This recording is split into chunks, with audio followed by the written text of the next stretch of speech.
돈의 흐름을 완전히 바꿀 수 있는 이런 법안이 미국에서 트럼프 대통령이 사인을 했습니다. 그 지니어스 법이라는 건데 이런 거예요. 이제까지 미국이 그 부채가 엄청납니다. 그 국채를 발행해가지고 달러를 자꾸 찍어내다 보니까 달러 그 공급이 너무 많이 돼가지고 계속해서 미국이 휘청휘청해요. 자, 달러를 찍어내는 만큼 국채를 누군가 사줘야 되거든요. 그런데 이 국채에 사는 것도 이제 문제고 이러니까 미국이 돈은 찍어내기는 찍어내는데 세계 기축통화로서 이것이 이제 풀려서 돌아다니면서 문제는 미국이 계속해서 무역 적자를 보니까 그러지 않아도 이때까지 힘들었는데 무역 적자가 계속 증가되니까 관세라는 것으로 이걸 이제 또 해결해 하려고 하고 또 한쪽 것은 뭐냐면 방금 얘기했던 지니어스 법으로 미국 국채가 빚이 뭐 엄청난데 그 빚의 이자가 얼마 정도 나가냐? 미국 전체 GDP의 20%가 이자 갚는 데 갚는데요. 그러면 쉽게 말해갖고 여러분 돈 500만 원을 버는데 500만 원 버는 중에서 20%는 100만 원이 이자 갚는 데 나가면 힘들겠죠. 개인들이 힘든데 국가가 점점 계속해서 이제 누적돼 나가니까 이걸 이제 트럼프가 해결을 해야 되겠다고 하는 것 중에 이제 관세 문제로 이 무역 적자를 이제 흑자로 이제 돌이켰습니다. 이게 벌써 6월달에 흑자로 돌았어요, 미국이.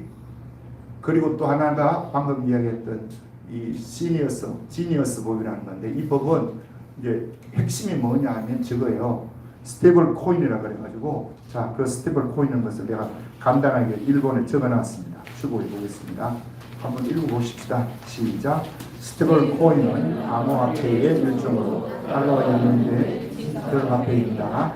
지난 대통령은 지니스 법안의 서명함으로 스테이블 코인 시대가 열렸습니다.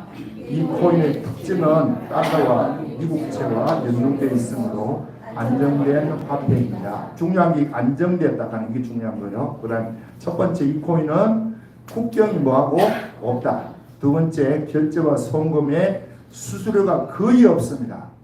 그리고 세 번째가 인플레이션은 각 나라의 화폐 가치가 지금 계속 떨어지죠. 그런데 이런 것들을 안전하게 이 스테이블 코인을 가지고 있으면 인플레가 돼도 미국 달러하고 연결되어 있기 때문에 인플레로 인해 가지고 돈 손해 가는 것이 없게 만들어 놨다. 이렇게 보면 돼요. 자, 그러면 이 스테이블 코인이라는 것은 첫째가 이 안정성입니다.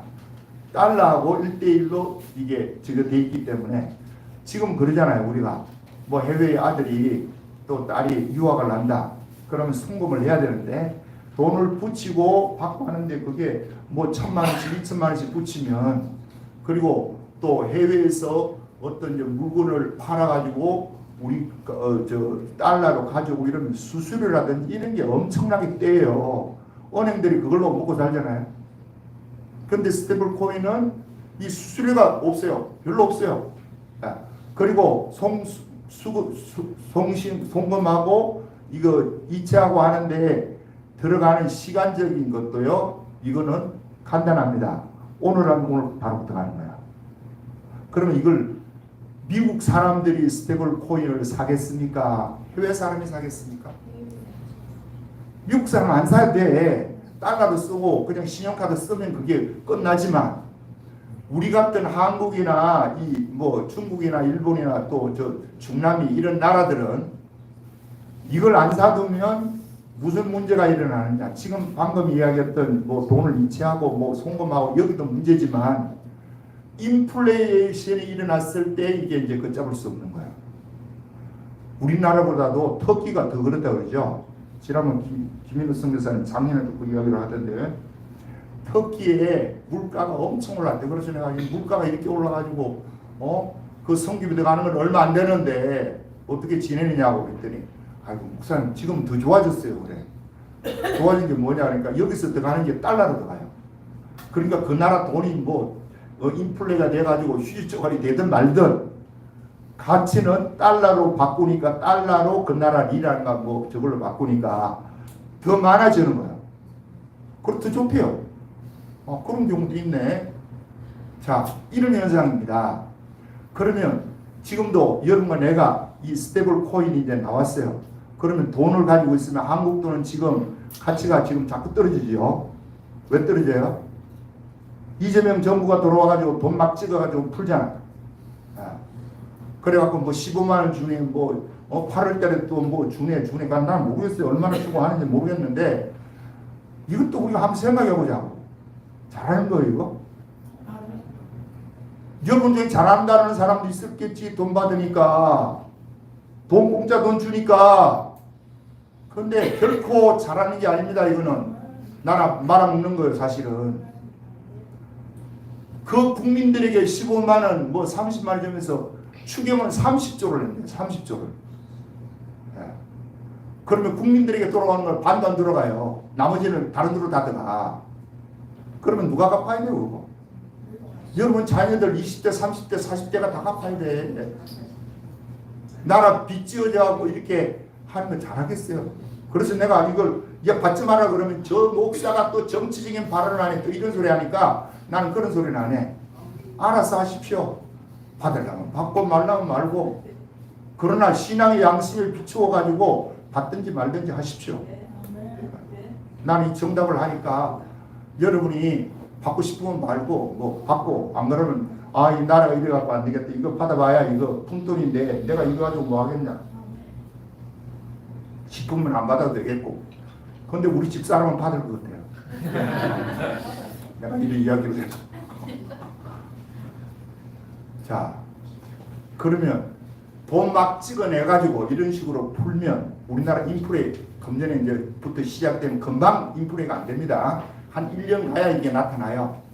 돈 푸는 것이. 그럼 내년쯤 가면 이제 나타날 거예요. 그러면 여러분 돈과 현찰 가지고 있으면 인플레 현상이 쭉쭉쭉쭉 일어나면 그 돈 값어치가 1억 가지고 있던 게 나중에 9천만 원, 8천만 원 쭉쭉쭉쭉 떨어지는데 그거 한국 돈 가지고 있겠어요? 스테이블 코인 사지. 그거 사놓으면 안전한데. 에? 그러면 진하게 하나. 그러니까 이거는 우리나라가 뭐 미군이 철수하니 어떠니 해가지고 주가가 떨어지고 뭐 외국 자본이 나가는 것은 이것도 문제지만 문제는 국내 안에 돈의 문제가 이제 또 문제입니다. 돈 있는 사람 같으면 여러분 현찰 들고 있겠어요? 금고 만들어가고 그 옆에 있겠어요? 이거 사놓겠어요? 국채하고 연결되기 때문에 여기도 이자는 붙어요 또. 그러면 이거 사놓지. 그러고 이거는 몰라요 또. 이게 중앙은행을 통해서 하는 게 아니고 각 빅테크가 이 일을 합니다. 그러면 삼성도 이걸 만들 수가 있고 현대도 만들 수 있고 미국에 뭐 우리가 아는 애플이나 구글이나 뭐 이런 그 빅테크들이 이걸 만들어 가지고 국제와 연결시켜 가지고 돈을 이제 풀어요. 그러면 돈의 흐름이 완전히 지금하고는 이제 상황이 틀리는 이런 시기에 놓였습니다. 그러면 인플레이션은 우리나라는 그래도 많이 안 되는 편이지만 다른 중남미 국가들 우리가 잘 아는 볼리비아나 뭐 페루나 이쪽 아르헨티나 이런 나라들은요 하루에도 이게 돈의 가치가 엄청 떨어지고 있거든요. 그러면 그 나라 국민들 중에서 잘 사는 사람들은 자기 나라 돈 가지고 있겠어요? 스테이블 코인으로 다 바꾸겠어요? 바꿔요. 그러니까 한편에서는 이렇게 이야기합니다. 스테이블 코인이 나오면 미국이 돈이 엄청나게 달러를 찍어내는 식으로 되기 때문에 인플레 현상이 일어나고 달러가 하락할 겁니다. 천만만만의 말씀. 세계 수요가 모든 나라들이 이제는 지 나라 니 나라 돈이 없이 스테이블 코인이 이제 국제 돈이 될 것 같아. 내가 볼 때는. 모르겠어요. 앞으로 지내봐야 알겠지만. 자, 이런 불안하죠. 두렵습니다. 그러면 대한민국에서 누가 제일 두려워할까요?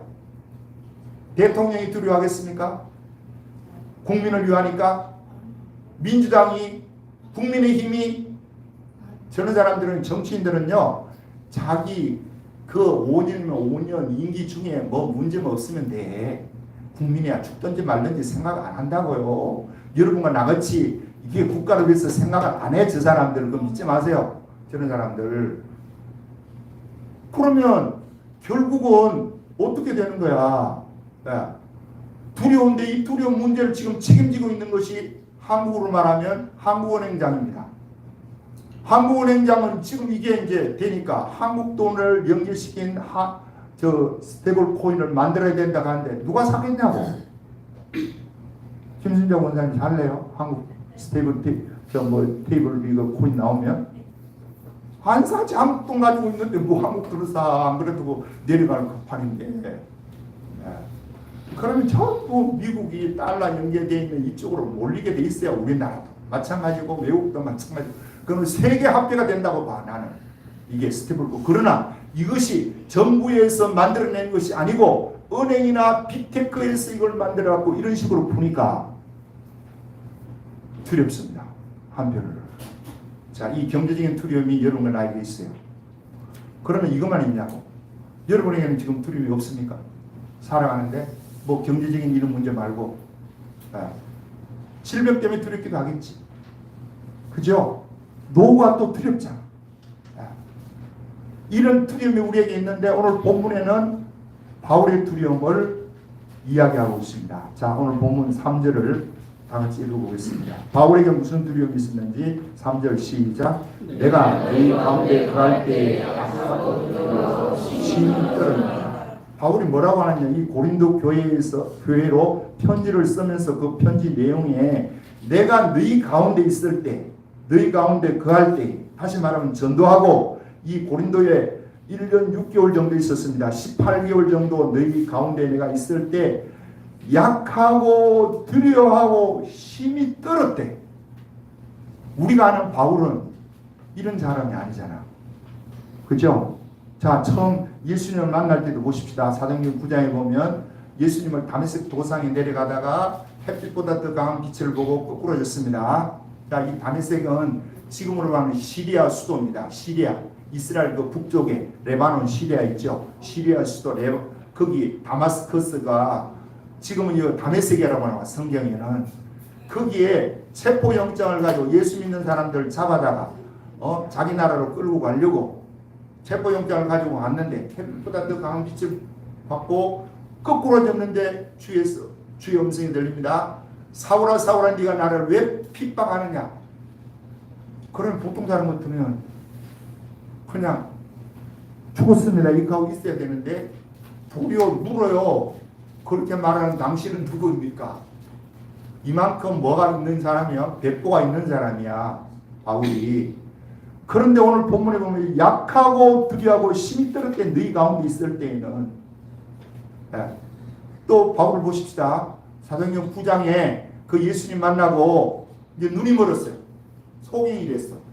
소경이 돼갖고 옆에 있는 같이 갔던 그 체포영장을 가져왔던 동료들이 이끌려가지고 집가라는 거리에 유다 집에 지금 3일 동안 바울이 음식을 먹지도 못하고 눈은 감겨워졌고 정말 절망 가운데 있는 이 시간에 기도를 했습니다.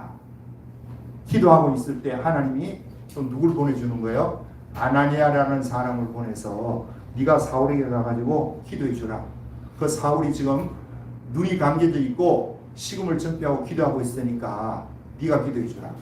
자, 가서 기도를 하는데 안수 기도를 해주더니 눈이 열렸습니다. 그때의 감격은 이루 말할 수 없겠죠. 3일 동안 여러분 소경이 돼 있다가 이제 볼 수 있다는 이 소망이 열렸으니까 얼마나 감사하겠어요. 그런데 이 바울이 눈이 뜨자마자 얼마 있지 않았더니 밖에 나가더니 예수님을 증거하는 거야. 나사렛 예수가 십자가에 못 박혀서 죽어서 저 무덤 가운데 있는 저분이 바로 우리의 메시아입니다. 내가 그 메시아를 만났습니다. 부활하셨습니다. 그분이. 내가 그분을 만났다는 거예요. 여러분 예수 믿어야 됩니다. 이렇게 나오네. 예수 믿는 사람을 잡아다 오게 치고 이 사람이 예수 믿으라고 하니까 여러분 이게 어떻게 되겠냐고. 이게 같이 갔던 동료는 뭐라 그러겠어요? 좀 미쳐도 보통 미친 게 아니네. 예? 황당하겠죠. 같이 간 사람이. 그런데다가 또 반대편에 있는 예수 믿는 사람들 또 뭐라고 생각하겠어요? 아니 저 친구가 주고 뭐야? 며칠 전만 해도 우리 잡아갖고 체포영장 가져와갖고 우리를 잡아가려고 온 사람이 뭐 예수가 메시아라고 우리가 할 이야기를 지가 하고 있네. 저거 쇼하는 거 아니야? 저런 쇼해가지고 예수 믿는 사람들을 색출해내가지고 잡아가려고 하는 그런 쇼하는 거 아니야? 또 이렇게 안 보고 있습니까? 그러니까 이쪽에서도 완전히 코너에 몰 수밖에 없는 이 일을 바울이 할 정도로 담대했습니다. 할렐루야! 이 담대함이 여러분에게도 있기를 주님 이름으로 축복합니다. 이게 예수 믿는 거예요, 여러분. 그런데 오늘 본문에는 그런 일을 했던 이 사람이 고린도에 가서는 내가 너희 가운데 거할 때 약하고 두려워하고 힘이 떨었대. 야, 그러면 여기에도 뭐 약하고 두려워하고 힘이 떨만한 모든 사건이 일이 있었던 거죠. 그죠? 그 일이 뭐냐? 그 앞에 가서 나와 있습니다. 사도행전 17장에는 고린도에 바울이 아테네에 가가지고 복음을 전할 때고 거기에서 그 아테네를 가봤더니 그 아테네가 너무 철학을 두시고 사람들이 저거 하는데 우상을 숭배하고 있는 모습을 보니까 바울이 화가 나는 거예요. 적어도 철학을 하는 사람 같으면 이런 일을 해서는 안 되는데 하고 있으니까 바울이 화가 나서 그랬는지 어떤지 몰라도 자기 철학적인 지식 가지고 그들에게 복음을 전하려고 하다가 그 아테네에서는 실패를 봅니다. 그래서 그 교회도 세우지도 못하고 믿는 사람 몇 명만 믿고 그냥 도망가듯이 지금 아테네에서 고린도로 내려왔거든요. 자, 18장 1절 보겠습니다. 1절에서 3절까지 읽어봅니다. 시작. 그 후에 바울이 아테네를 떠나 고린도에 이르러 아굴라라 하는 본도에서 한 유대인 한 사람을 만나니 클라우디아가 모든 유대인을 명하여 로마에서 떠나라 하므로 그가 그의 아내 브리스길라와 함께 이다리아로 더 새로 온지라. 바울이 그들에게 감히 생업이 같으므로 함께 사며 일을 하니 그 생업은 천막을 만드는 것이더라. 여기 보면 글라우디오는 황제입니다. 로마 황제가 로마에서 모든 유대인을 떠나라 하니까 거기에 브리스길라, 아굴라도 떠나는 사람들 가운데 끼어서 지금 어디로 온 거예요? 고린도에 온 겁니다. 그러니까 로마는 이탈리아잖아요. 이탈리아에서 로마는 바로 바다 하나 건너면 그리스예요. 그리스에 왔습니다. 왔는데 이 사람들이 그 업이 직업이 뭐냐면 천막을 만드는 거예요. 바울로 천막 만드는 거예요. 그러니까 바울이 위에서 앞에서 아테네에서 전도하는데 한번 실패를 보고 오니까 뭐가 생겼겠어요? 전도에 대한 컴플렉스가 있는 거야. 다시 말하면 상처가 있는 거죠. 그러니까 이 상처난 이걸 가지고 복음을 전하니까 이 겁이 나는 거야. 이제까지는 담대하게 복음을 전하고 예수 믿으라고 그렇게 떠들고 사람이 죽이려고 해도 끄떡 눈 하나 깜빡하지 않았는데 이제는 전한다는 이 자체가 겁이 나요. 그 옛날에도 내가 이야기했죠. 그 형사가 칼에 한번 찔렸어요. 강도를 잡다가 찔리고 나서 죽다가 살아나오니까 상대방이 칼만 쥐고 있는 거 보면 자기는 이렇게 온다는 거야. 꼼짝을 못해요. 의식이 아이고 이래서는 안 되는데 내가 빨리 방어를 해야 되는데 안 되는 거예요. 왜요? 트라우마가 있기 때문에 그냥 칼에 대한 이 징크스가 생겨가지고 꼼짝을 못해요. 바울이 지금 그런 형국인 것 같아. 그래가지고 꼼짝을 못하는 거야. 이게 복음을 전해야 되는데 자신감도 없고 그러다 보니까 뭘 했다고요? 자기는 이제 그래도 먹고는 살아야 되잖아. 그러니까 자기 업이 천막 만드는 직업이니까 천막을 만들다가 누굴 만난다? 브리스길라와 아굴라를 만나서 힘을 좀 얻습니다. 힘을 좀 얻어요. 그러니까 우리가 징크스가 생기면 여러분 이거 여러분의 힘으로 내 힘으로 떨쳐버리지 못합니다. 하나님의 은혜가 임해야 이게 이제 떨쳐버리지는 거예요. 이 바울에게도 이게 생겨가지고 지금 이 두려워서 복음을 못 전해서 너희 가운데 있을 때 내가 뭐 했다는 거예요? 힘이 두려웠다는 겁니다. 자, 건투 선수가 건투를 하다가 잘 나갔어요. 잘 나가고 챔피언까지 됐어. 한 번도 KO 당해보지도 않고 다운도 안 당하고 이런 챔피언이야. 그러면 챔피언 방어제를 해 나가다가 어느 선수에게 한 방 맞았는데 KO가 됐네. 그러면요, 그 사람의 실력은 그대로인데 KO되고 나면 한 3개월 지나고 나면 다시 또 저거 해갖고 복귀하면 이 사람이 또 챔피언 될 수 있어. 그런데도 징크스가 딱 생기면요, 그게 안 됩니다, 여러분. 그래가 겁이 나는 거야. 링만 오르면 겁이 나는데 어떻게 제대로 싸우겠어. 그래가지고 그 사람이 비실비실 하다가 2년 3년 도전한다가 뭐 하다가 주저앉아 버려요. 끝나는 사람이 대부분입니다. 왜요? 이 징크스가 바울에게도 있는 거야. 내려와서 보니까 고린도 교인들이 복음을 전하는데 자신감도 없는데도 그렇고 자기가 위축되고 해서 그런지는 몰라도 자기가 가지고 있던 고질병이었던 육체의 가시, 다시 말하면 간질이 동하는 거야. 그러니까 안 그래도 지금 이게 복음 전하기가 심리적으로 완전히 위축되어 있는 데다가 간질이 돌려가지고 팔다리가 돌고 핏줄이 다 쓰고 거품을 물고 늘어지니까, 야, 그 모습을 고린도 교인들이 보니까 저게 사도냐고 믿겠습니까, 여러분? 내가 오늘 이게 간질이 돼가지고 이게 넘어져서 막 거품 올리면 다음 주 나올 사람이 몇이 어떨걸? 바울이 그런 형국이야. 그러니까 고린도 교인들이 보면서 아, 저게 사도 맞아 저거? 다른 사도들은 부인도 대동에 다니면서 복음을 전하고 본국으로부터 성규비 받아가지고 떵떵거리면서 복음을 전하는데, 아니 저 양반은 지가 버는 그 돈, 천막 만드는 그 기술에서 번 돈이 얼마나 되겠습니까? 그거 가지고 무슨 선교를 하겠어요? 요사이도 그러죠. 선교사를 가면서 자기가 일해가지고 이렇게 하는 사람도 있고요. 본교에서 돈을 주니까 그 돈 가지고 가고 또 누가 스폰서가 나와가지고 거기에다가 선구를 갈 때마다 싸들고 들어가고 선교센터라고 멋지게 지어놓으면 교인들이 몰려오겠어요? 안 몰려오겠어요? 사람들이. 김순자 원장님. 떼거지로 몰려오지. 그럼 그게 부흥이에요, 그게? 내가 묻고 싶은 거야. 그게 부흥이냐고. 지금도 신도시에 들어서는데 종교부지 받아가지고 건물 글싸게 지어놓으면 교인들이 몰려듭니다. 그러면 그게 부흥이에요? 나는 그거 부흥이라고 보진 않아. 우리같이 이렇게 연약한 가운데에서도 하나님의 은혜가 임해가지고 교회가 사는 것이 진짜 부흥이 아니겠습니까?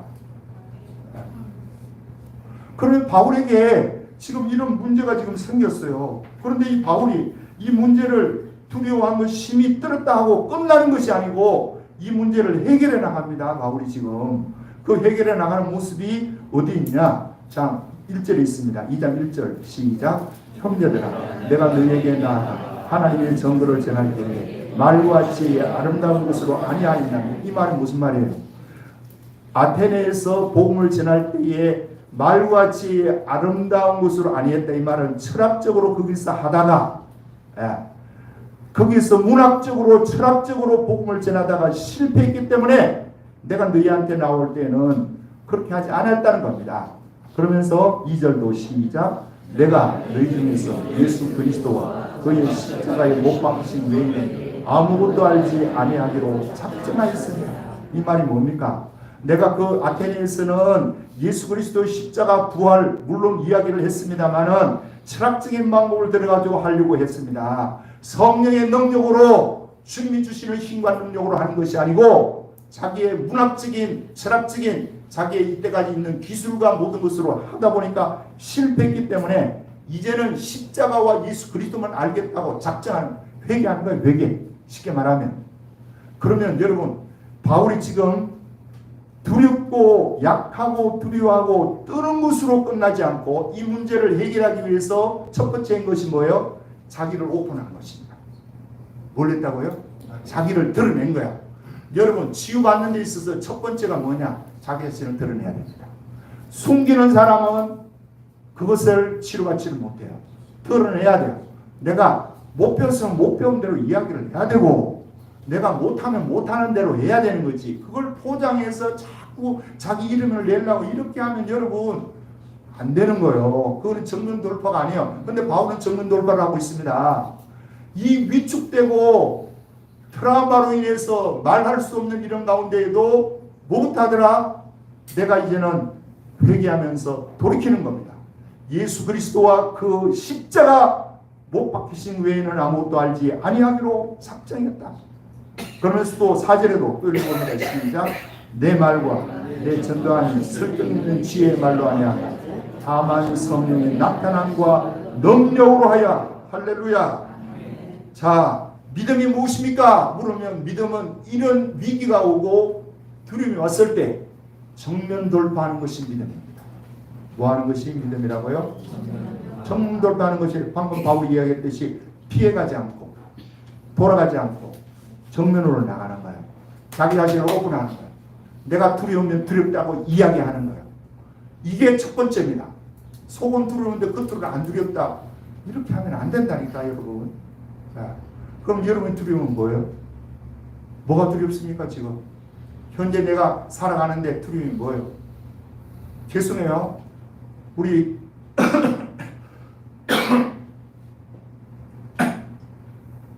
집사람들에게 장로님들 물으면 다 두려움이 있겠죠. 그죠? 병든 사람은 이 병으로 인해서 내가 죽으면 어떻게 하나 이 두려움이 있고, 사업을 하는 사람은 사업이 잘못되면 어떻게 하나 이 염려와 두려움이 있고. 김순자 권사님이 두려운 거예요? 물을 마시는 목사님 왜 나만 불러요? 목사님 이야기는 하세요. 내 이야기 할게요. 나에게 두려움이 있어요. 뭐가 두렵냐? 지금 뭐 두려움이 한 몇 가지 있는데 그 중에 하나가 전도하러 나갈 때 얻어 터질 것 같은 게 두려움이야. 내가 언제까지 얻어 터져요? 왜냐하면 지나가는 사람이 그냥 지나가는 사람이 있고 막 인사하는 사람이 있는가 하면 막 인상박박 쓰고 저쪽 건너가서 하라 그러는 사람이 있고 왜 과음은 지느냐고 또 이야기하는 사람이 있고 별별 사람 다 있으니까 얻어 터질만 하죠. 그죠? 오늘 이게 두렵겠어 안 두렵겠어 그럼 내가 두려워요. 그런데 그보다 더 두려운 게 있어. 얻어 터지는 것이 두려운 게 사실은 그거는 그냥 한 방 맞으면 끝나. UFC 케이지 안에 들어가고 얻어 터지는 거는 죽도록 얻어 터지지만 여기는 얻어 터져봐야 얼마나 얻어 터지겠어요? 예? 얼마나 얻어 터지겠냐고. 뭐가 두려웠냐? 내가 이게 또 성질이 들었거든. 그러면 저쪽에서 때리고 뭐 하면 이게 불합리한 것 같으면 내가 이걸 참고 견디고 있어야 되는데 내가 못 견딜 것 같아. 지금 내가 이 생각을 내가 아니하지 하면 기도를 해요. 계속. 그래서 그런 일이 벌어졌을 때 하나님 나 붙들어 주세요. 이 성질도 못 됐는데 우겨가지고 싸워가지고 그러면 이제까지 7개월 8개월 한 거 다 물거품이지. 이게 겁이 나는 거야 나는. 진짜 이 겁이 나요.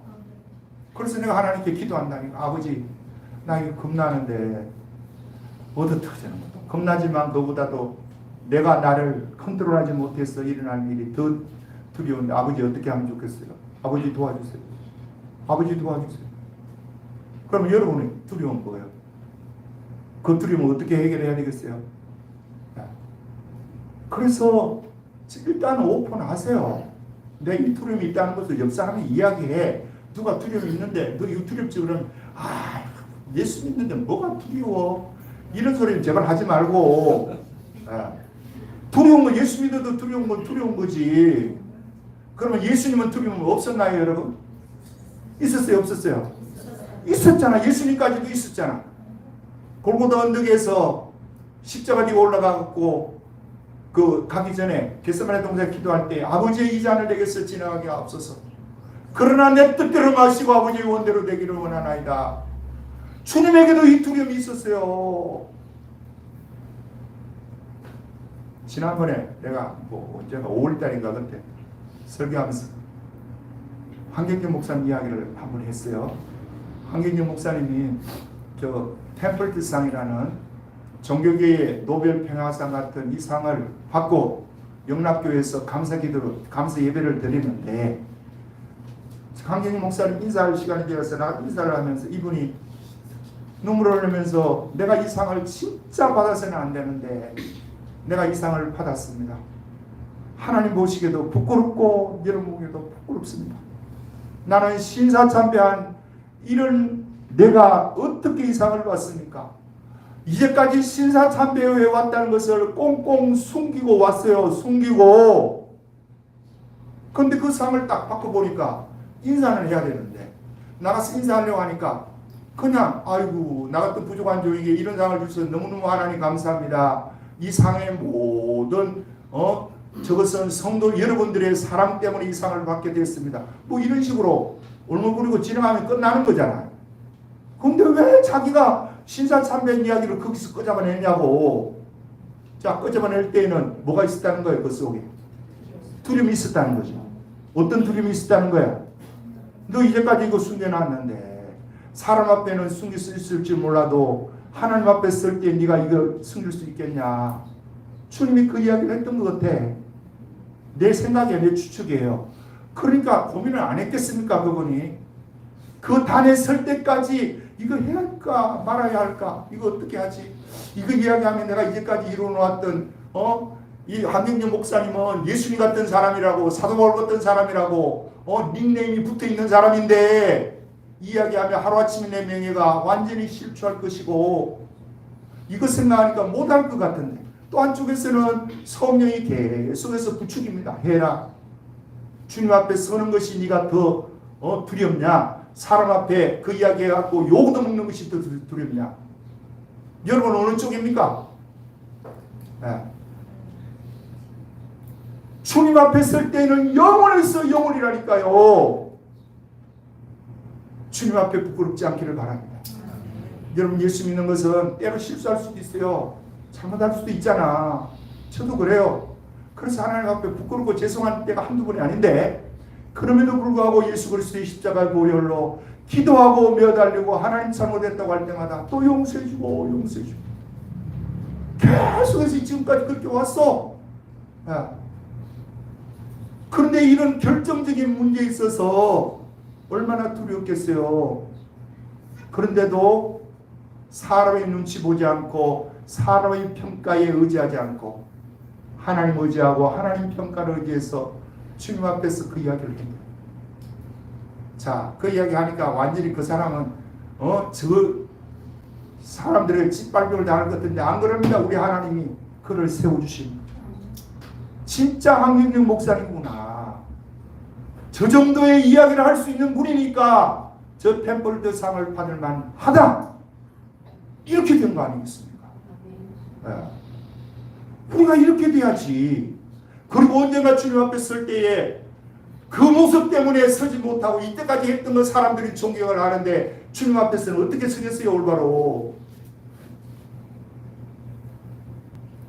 그래서 나에게 두려움은 첫 번째 이거고요. 또 나에게 두려움이 또 있어요.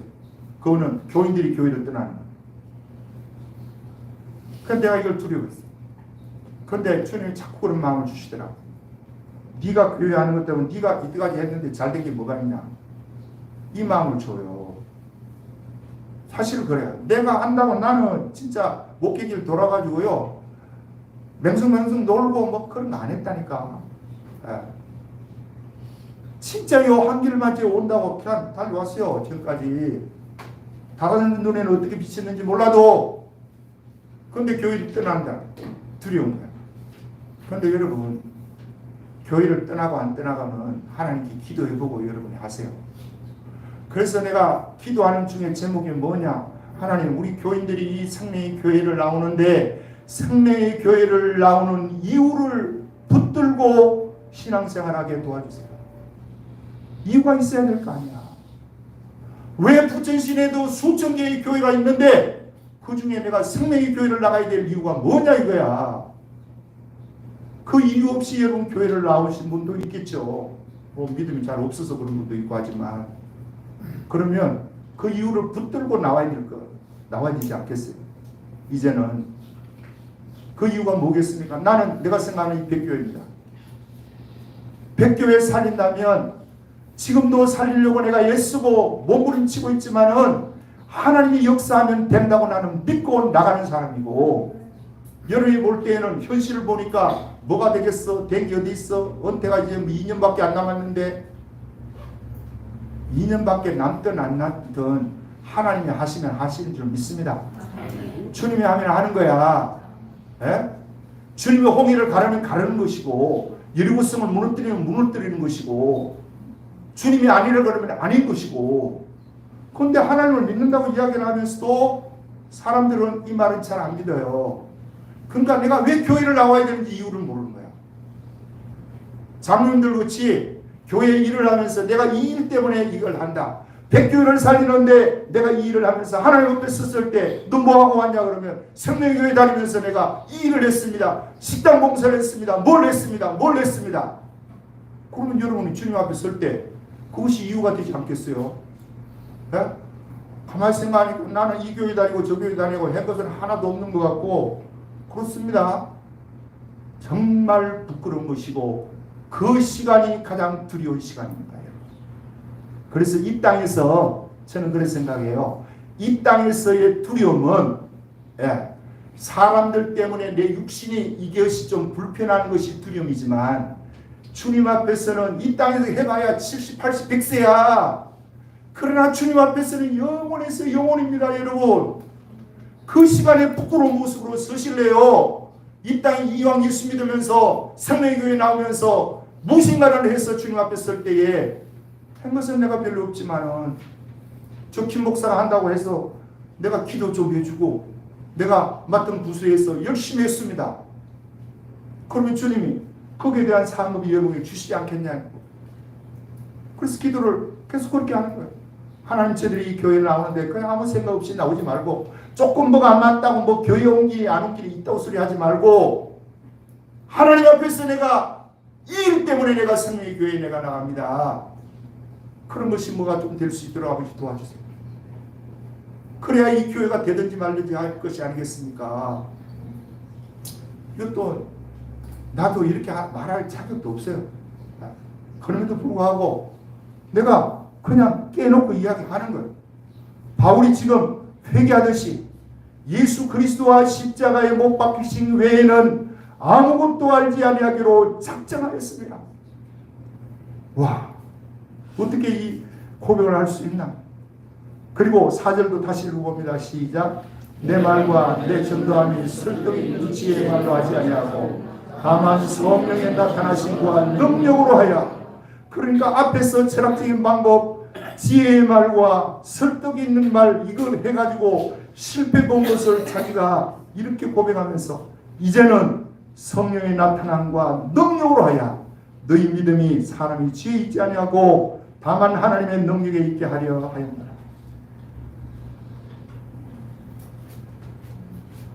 이야기만으로 마치겠습니다. 주기철 목사님이 여러 번 내가 했죠. 그 목사님이 그 고문을 당하면서도 끝까지 신사참배를 하지 않고 그러니까 일본 수사들이 몇 달에 한 번씩 집에를 보내준다는 거야. 집에 가서 처자식하고 같이 식사를 하고 또 노모가 있으니까 노모하고 같이 있으면 이게 마음이 흔들릴 거 아니에요.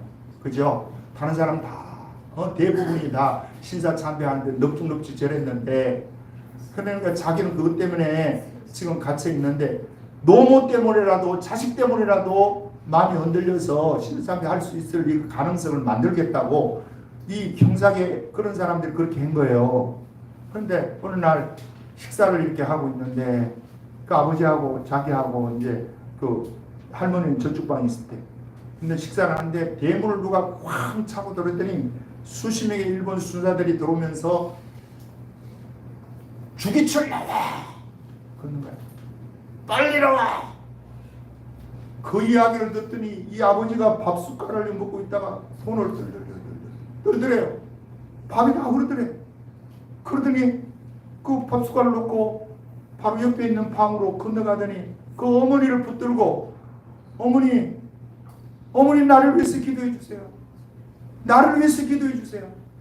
저 순사들이 잡으러 왔는데 내가 또 끌려가면 또 고문 속에서 혹시나 내가 이 마음이 그리스도에 향한 이 정절이 훼손을 당하고 저들에게 굴복할까 두렵습니다. 어머니 기도해 주세요. 그 어머니를 붙들고 눈물을 흘리면서 막 매달려. 그 모습을 그 주광조 그 장로님 넷째 아들이 그걸 보고 우리 아버지는 한국교회에 사람들이 이야기하듯이 그렇게 담대한 사람이 아니고요. 일본 순서들 앞에서 그거 안 끌려가려고 어머니 손을 붙들고서 눈물을 흘리면서 자기를 위해서 기도해달라고 하는 그분이 우리 아버지입니다 그러더라고. 그러니까 하나님이 그분에게 숭배할 수 있는 힘을 주시겠어요 안 주시겠어요? 숭배할 힘을 주죠. 우리에게 좀 이 모습 좀 있으면 좋겠다 이걸 저는 이왕 예수를 믿었고 구원을 받았고 영원 구원을 받았고 이제는 주님 앞에 어떤 모습으로 설 거냐 이게 관건인데 적당히 예수 믿고 그렇게 하다가 주님 앞에 서실래요? 나는 그건 아니라고 생각해요. 이왕 예수를 믿었고 예수 믿으면서 손해도 많이 받고 그러면 이 땅에서가 아니라 영원한 세계에서 진정한 자유를 누리는 사람이 구원받은 사람이요 그 사람이 행복한 사람이요 그 사람이 출세한 사람이요 그 사람이 성공한 사람이 아니겠습니까? 내가 전도하러 갔을 때 그래요. 여러분 중에 내가 그 이야기 하면 사람들이 다 웃겠죠. 속으로는 누가 출세한 사람입니까? 내가 물어요. 누가 성공한 사람입니까? 내가 묻는다니까. 돈 많고 권력이 있고 그런 사람 출세했다고 다 세상은 그렇게 지칭할지 몰라도 내가 볼 때에는 예수님을 만나고 그분으로부터 영이 거듭나고 그분과 함께 눈물을 흘리면서 교제를 하면서 그분과 동의하면서 사는 그 사람이 가장 행복한 사람입니다. 이 행복한 사람은 이렇게 말을 합니다 하면서 내가 고린도후서 6장 8절 이하의 내용을 해요. 우리는 속이는 자 같으나 참되고 무명한 자 같으나 유명한 자요 죽은 자 같으나 살아있고 핍박을 받는 자 같으나 결코 망하지 않고 근심하는 자 같으나 항상 기뻐하고 가난한 자 같으나 많은 사람을 부유하게 하고 아무것도 없는 자 같으나 모든 것을 가진 자입니다. 예수 믿으면 여러분 이렇게 됩니다. 그런데 여러분 생각해 보십시오. 가난한데 어떻게 많은 사람을 부유하게 합니까? 아무것도 없는데 모든 것을 가진 자와 같이 어떻게 삽니까 여러분? 내 속에 전능하신 예수 그리스도, 천지를 창조하신 예수 그리스도, 다시 오실 예수 그리스도가 내 속에 살아계시기 때문에 나는 확실하게 예수 믿는 사람이 성공한 사람이라고 이야기합니다. 좀 길으니까 사람들이 뭐 방금 듣고 가고 뭐 무슨 이야기하는지 모르겠지만 말도 모르던 그쪽의 사정이고 나는 그래요. 진짜 예수 믿는 게 무엇입니까? 행복한 것이 여러분이 행복한 사람이에요. 진짜 내가 행복한 사람이고 교회가 작아서 정하다고요? 물론 작아서 어려워요. 일이 어려우니까 내가 주님 앞에 무릎 꿇고 기도하고 어려우니까 백교회 살려달라고 다른 교회도 살려달라고 몸부림치고 부딪히지 등 뜨시고 배부르면 무슨 백교회는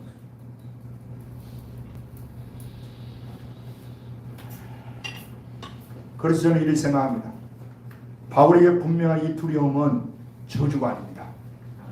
이 두려움은 다시 한번 주님께 돌아올 수 있는 회개의 기회였고 하나님의 영광을 맛볼 수 있는 축복의 시간이었습니다. 지금 여러분에게 두려움은 무엇입니까? 아까 이야기했던 스테이블 코인 같은 이런 문제로 두렵기도 하고 또 한국 경제가 두렵기도 하고 이 나라가 장애화되어서 공사는 비슷하게 가는 이것이 두렵기도 하고 그러나 이런 두려움이 여러분과 나로 하여금 기도하게 만들고 하나님을 찾게 만들고 하나님을 의지하게 만들고 나로 하여금 회개하게 만들고 겸손하게 만드는 이 축복 여러분에게도 누리시기를 주님으로 축복합니다. 좋으신 아버지 고맙고 감사합니다. 우리는 두려움이 있으면 싫다고 합니다. 싫습니다. 이 두려움을 좋아할 사람 이 땅에 아무 사람도 없습니다. 그러나 하나님이 믿는 우리에게 두려움을 주신 이유는 이 두려움으로 예수님께 더 가까이 나오라고 예수님만 전적으로 의지하라고 이 두려움은 예수님 앞에 회개하는 모습으로 나오라고 아버지 하나님 우리가 잘 아느냐고 그에게 아버지 하나님 두려움의 엄습에서 주위에 있는 모든 부족들이 자기 자식과 그 가족을 다 죽이려고 할 때에 그가 회개하면서 베델로 올라갔습니다. 그에게 축복이었습니다. 그 가정의 축복이었습니다. 오늘 이 시대를 살아가는 우리에게도 각자의 각 가정에 두려움이 있지만 이 두려움은 우리를 죽이고 도둑질하는 것이 아니라 하나님께로 더 가까이 나가게 하는 계기가 되는 줄 믿사오니 주여 이 두려움이 올 때마다 정면 승부할 수 있도록 자기 자신을 오픈할 수 있도록 도와주시고 회개할 수 있도록 도와주옵소서. 그래서 예수 안에서 진정한 자유와 평화가 무엇인지를 알게 도와주시고 썩어지는 이 땅의 것에 연연하다가 영원한 것을 잃어버리는 어리석은 자가 한 사람도 없도록 하나님 축복해 주옵소서. 이번 이 한 주간도 주님과 동행하는 한 주간이 되기를 바라고 아버지 하나님 순간순간마다 위기가 오고 어려움이 올 때에도 예수님 이름을 부르면서 승리하는 한 주간이 되기를 간절히 기도합니다. 주여 도와 주옵소서. 예수님 이름으로 기도드립니다. 아멘. 다 일어서셔서 1절만